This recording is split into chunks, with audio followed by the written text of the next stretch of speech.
Bonjour et bienvenue pour ce nouveau tuto sur ma chaîne YouTube. Aujourd'hui j'aimerais vous montrer comment je fabrique mon shampoing solide que voici. Depuis 2-3 ans j'utilise exclusivement ce shampoing solide pour me laver les cheveux. Et je trouve ça super tant au niveau écologique qu'au niveau économique.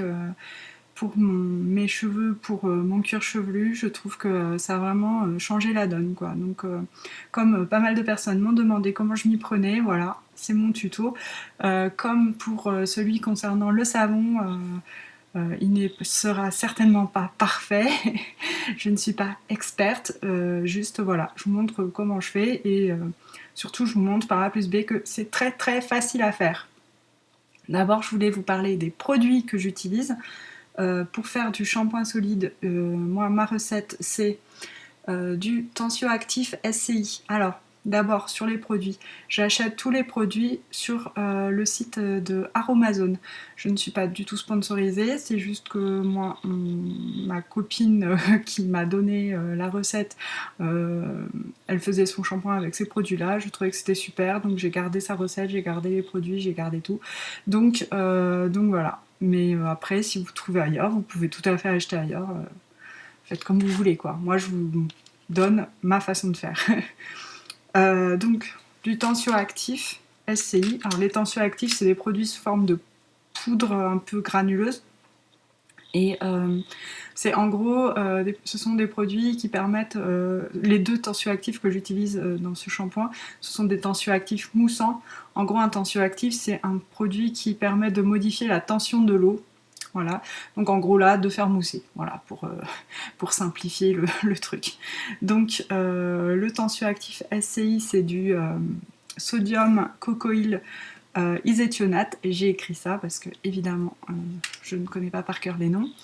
Donc je vous lis ce qu'il y a écrit simplement sur le flacon, enfin sur le pot. Il est très bien toléré par la peau, il permettra d'adoucir vos formules de shampoing solide maison tout en apportant une mousse riche et crémeuse. Voilà le but de ce produit. Donc vous pouvez le trouver aussi en plus petit format, moi j'achète en gros pot parce que je m'en utilise beaucoup. Et je crois que ça coûte, enfin les deux pots, parce qu'il faut deux tensioactifs, j'en ai pour moins de 20 € pour les deux. Le deuxième tensioactif que j'utilise, c'est le sodium cocosulfate. Donc je vous lis pareil ce qui est indiqué. C'est l'ingrédient indispensable pour formuler vos shampoings solides. Son excellent pouvoir moussant le rend agréable d'utilisation et permet d'incorporer des beurres ou huiles végétales dans les formules.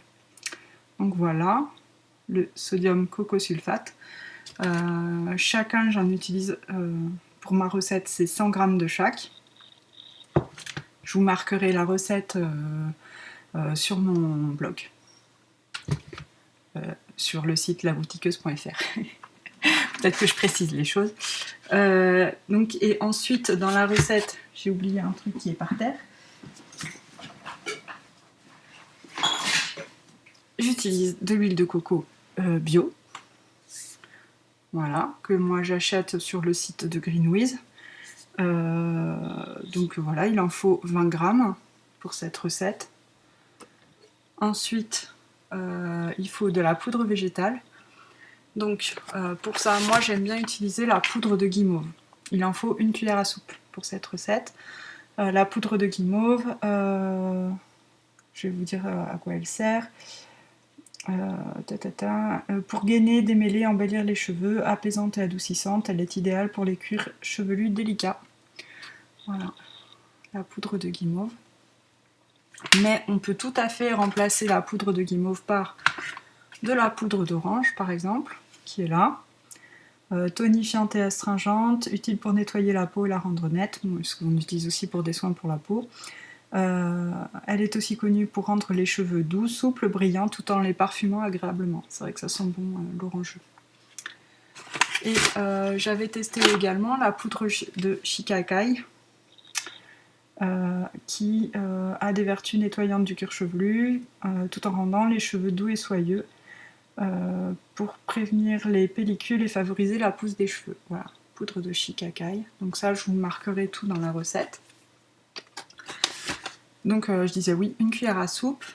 Ensuite il vous faut simplement en plus de l'eau et j'utilise également de l'huile essentielle, j'en mets 20 gouttes pour parfumer le shampoing. J'aime bien utiliser des odeurs un peu citronnées ou d'agrumes, enfin voilà, parce que je trouve ça plus agréable. J'ai testé donc, moi j'aime bien mettre de l'huile essentielle de lemongrass, du citron, sinon de la bergamote aussi j'aime bien, de l'orange. J'avais testé également, pas un agrume, mais de l'ylang-ylang. Ça sent assez fort l'ylang-ylang, donc il faut y aller mollo sur le dosage, mais ça sent vraiment bon pour celles qui aiment les parfums un petit peu exotiques. Enfin, celles des ceux d'ailleurs. Et ouais, ça sent, c'est assez sympa. Voilà pour les ingrédients. Du coup, maintenant, je vais vous montrer la recette en vidéo. Alors, pour faire le shampoing solide, d'abord, on prend de l'huile de coco, donc comme ça, et on en prend 20 grammes et on commence par la faire fondre, parce que sinon, après, c'est compliqué de la mélanger avec le reste des poudres.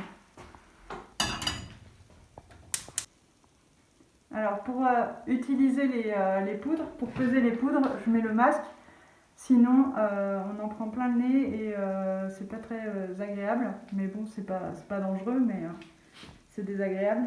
Donc on pèse 100 g de sodium cocosulfate.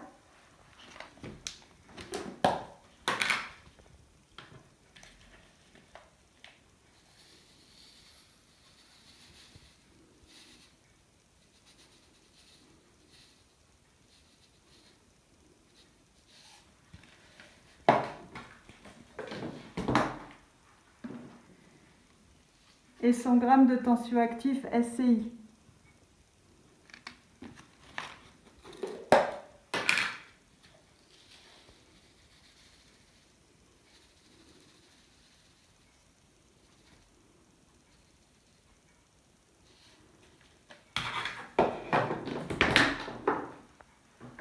Et on remet sur le feu.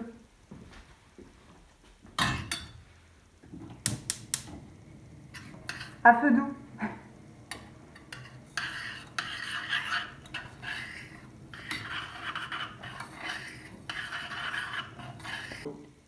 Donc là je peux enlever le masque parce que les poudres elles sont plus volatiles, donc c'est plus embêtant.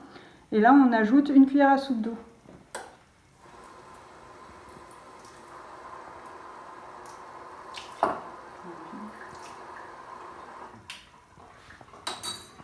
Et on remet sur le feu.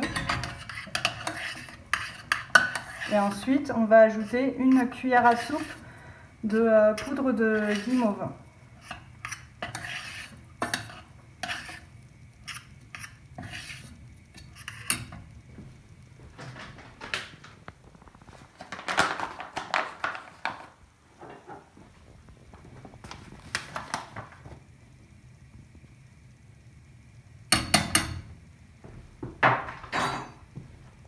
Et on mélange.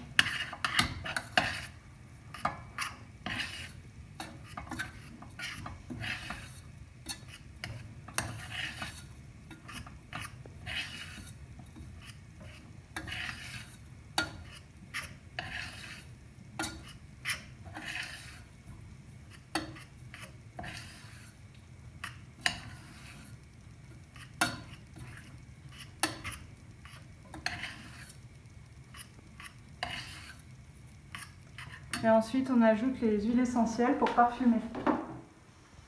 Moi j'utilise toujours des huiles essentielles d'agrumes.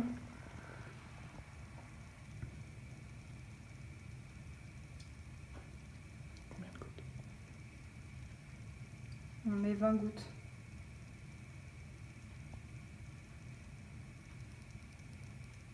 Environ quoi, c'est pas une science exacte. Et on mélange.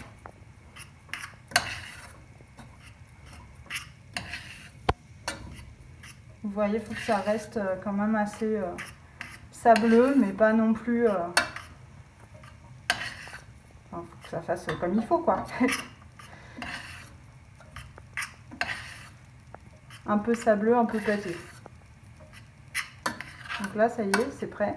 Donc on va pouvoir le mettre dans des moules, mais pour ça, il faut mettre des gants. Donc j'ai pris les gants épais pour pouvoir manipuler le shampoing, parce que c'est un peu chaud. C'est pas du tout dangereux, c'est juste un peu chaud. Donc pour éviter de se brûler. Et tout simplement, on le prend, on fait des boules et on le tasse dans les moules, quoi. Il faut bien tasser, bien appuyer pour qu'il soit le plus compact possible.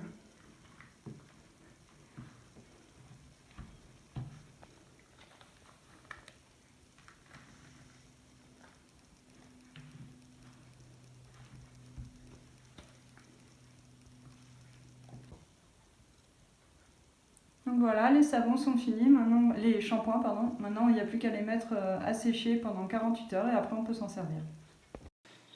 Donc comme vous venez de le voir, voilà, j'ai fait le shampoing solide.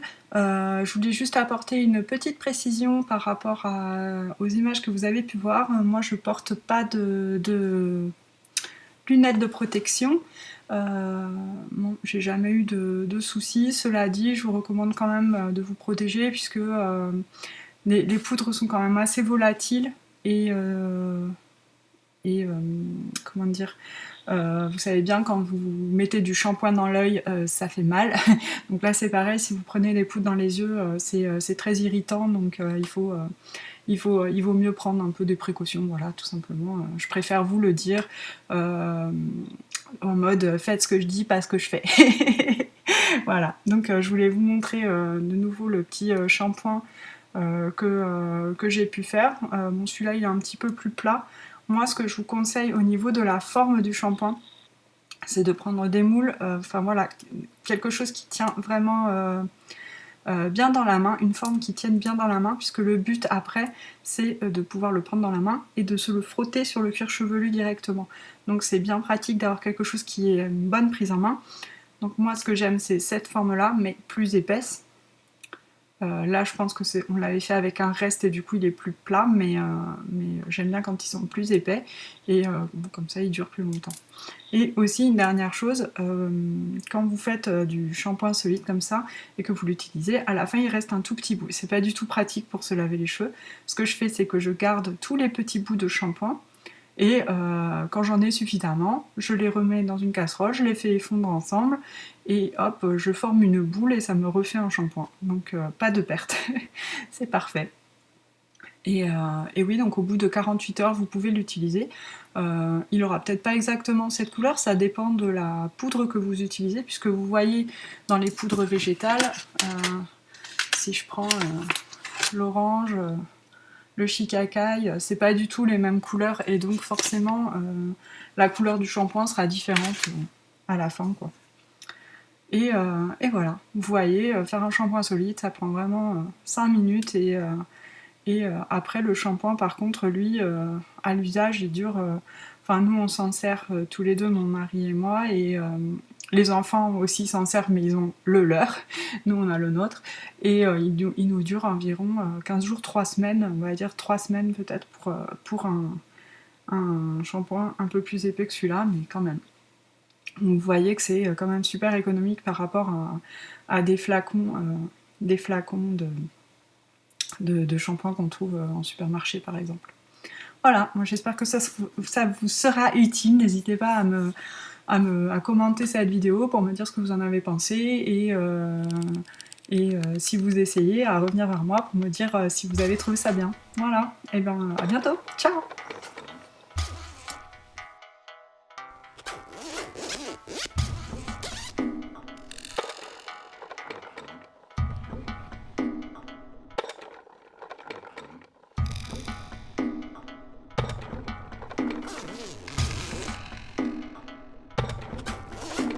Besoin un jour de... Ben oui, voilà, c'est pour ça, je me disais, et c'est pas tout le monde qui a besoin de ça non plus.